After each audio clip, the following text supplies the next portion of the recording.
Quando a gente vai iniciar um serviço, é fundamental que a gente tenha um contrato de trabalho. Mas você já se perguntou o que colocar nesse contrato de trabalho? É justamente sobre isso que a gente vai falar hoje. Meu nome é Carol, eu sou nutricionista, seja muito bem-vindo ao Domínio as Boas Práticas. Vamos lá?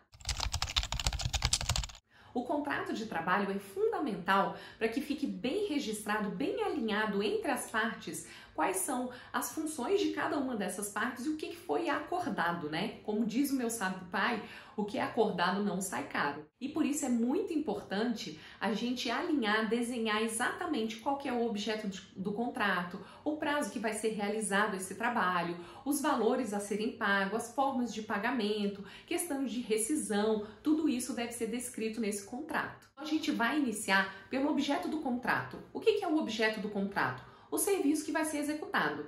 Quanto mais bem descrito, mais detalhado esse objeto for, mais interessante é, tanto para um lado quanto para o outro.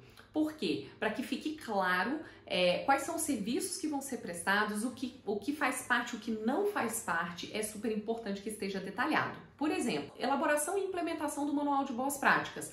Está incluído nisso assinatura de responsabilidade técnica ou não? É importante que esteja descrito. Está incluído nessa elaboração do Manual de Boas Práticas a elaboração de fichas técnicas? Ou é outro serviço que você está prestando também? É super importante que isso fique bem descrito, bem detalhado.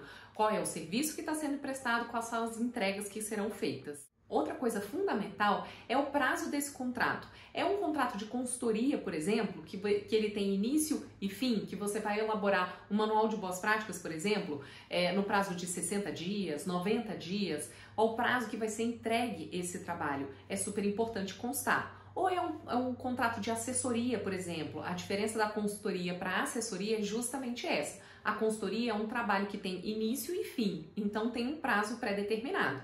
E a assessoria é um serviço que você vai fazer o acompanhamento das boas práticas. Então é um serviço que ele tem um prazo ou mais longo ou um prazo indeterminado, podendo ser feita uma rescisão, por exemplo. Eu usualmente coloco nos meus contratos de trabalho um prazo indeterminado e eu coloco um período de aviso, né? Como se fosse um aviso prévio para poder fazer a rescisão desse contrato. Mas você pode determinar também um período para esse contrato, um período de 1 ano, por exemplo, de assessoria, que será renovado automaticamente ou que vai ser renovado conforme acordo do cliente. Ficando acordada essa questão dos prazos, também é importante que a gente faça a descrição da rescisão. E se tiver interesse de rescisão, pela parte do cliente, como que tem que ser feito, pela parte do consultor, como deve ser feito, com qual antecedência que tem que ser avisada essa rescisão. Usualmente a gente coloca 30 dias, né? Então, digamos que seja a elaboração do Manual de Boas Práticas. Como que vai ser essa rescisão se você colocou como prazo de entrega 90 dias, por exemplo? O período de rescisão pode ser de 30 dias, sendo pago proporcionalmente ao trabalho executado. Pode ser descrito dessa forma, por exemplo. No caso da assessoria, usualmente eu faço um contrato sem prazo determinado, contínuo, ou com 1 ano, por exemplo, de contrato, mas o empresário, o contratante, tem que solicitar, se ele tiver interesse, ele tem que solicitar com no mínimo 30 dias de antecedência essa rescisão. Essa questão da rescisão é super importante porque muitas vezes a gente passa por a seguinte situação. Recebo muito essa pergunta: Carol, eu tenho um cliente que ele não cumpre as coisas que eu peço, eu passo planos de ação, ele não executa, eu não tenho mais interesse em trabalhar com esse cliente. Como é que eu faço para demitir esse cliente, né? Se você tem um contrato de trabalho alinhado com esse período de rescisão, você vai solicitar rescisão formal a esse cliente. Explique para ele o motivo de que você não tem mais interesse, você não consegue... Como que a gente explica isso para o cliente, né? Que às vezes é difícil, a gente se coloca numa situação complicada, né? Mas você pode explicar para ele que você chegou num ponto que você não consegue mais auxiliar ele, você fez o que você podia até ali, então a partir dali o seu serviço, você não está conseguindo evoluir o seu serviço, então que você gostaria de fazer a rescisão desse serviço.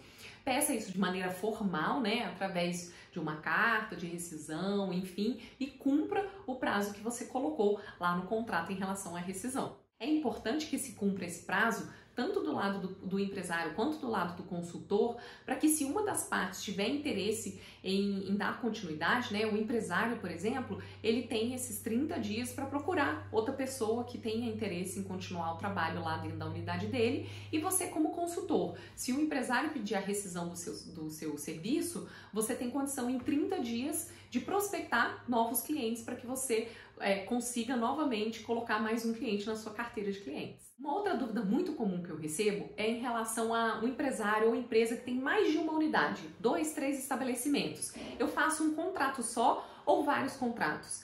Eu prefiro fazer um contrato para cada unidade, porque digamos que aquele estabelecimento feche, por exemplo. Aí para você fazer a alteração desse contrato é muito mais complicado se ele tiver todos os estabelecimentos juntos. Então eu gosto de separar pelo nome da empresa, o CNPJ, como são várias empresas, cada uma vai ter um CNPJ, mesmo que sejam filiais, né? Cada uma tem o seu CNPJ, o seu endereço diferente. Então, no caso de uma rescisão específica de um estabelecimento ou de o fechamento desse estabelecimento, precisar fazer a rescisão desse contrato por esse motivo, é muito mais fácil da gente fazer essa alteração, essa rescisão, do que se a gente tivesse que mexer num contrato complexo com várias unidades. Eu prefiro trabalhar dessa forma.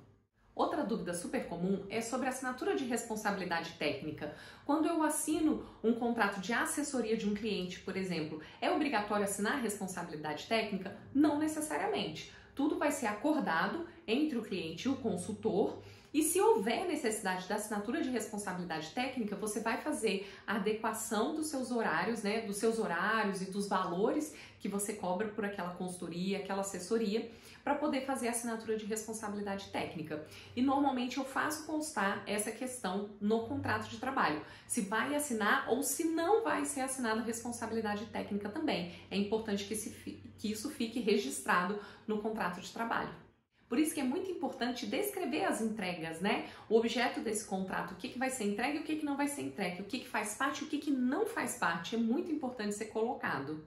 Por exemplo, como a ficha técnica, você fechou um contrato de elaboração e implementação de manual de boas práticas. E aí depois, durante a sua elaboração, o cliente percebe a importância de elaborar uma ficha técnica e ele te cobra que faça isso dentro do trabalho que você já está executando. Quando você faz constar um parágrafo descrevendo que não faz parte da elaboração do manual de boas práticas, a elaboração de ficha técnica, elaboração de rotulagem, análise de alimentos, quando você descreve bem esses serviços que não fazem parte do escopo do seu trabalho, isso fica muito claro e fácil de você explicar para o empresário no momento de um questionamento que ele possa vir a ter. Precificação desses serviços, usualmente eu uso a tabela do FNN, a Federação Nacional dos Nutricionistas. Mas, mesmo na tabela do FNN, lá na parte de baixo, tem um link para alguns sindicatos. Alguns estados têm sindicatos específicos dos nutricionistas que pode trazer algumas tabelas diferentes de valores. Então é interessante que você procure nessa tabela, vou colocar o link aqui embaixo, que você procure nessa tabela se tem alguma referência do sindicato da sua cidade para que você verifique se existe alguma tabela específica no seu estado. Se você gostou desse vídeo e quer me ouvir falar um pouco mais sobre precificação, por exemplo, coloca aqui nos comentários, me dê sugestão de outros assuntos também que você ficou na dúvida ou que tem curiosidade sobre a área de consultoria. Deixa o seu like, se inscreve no canal e a gente se vê no próximo vídeo. Tchau, tchau!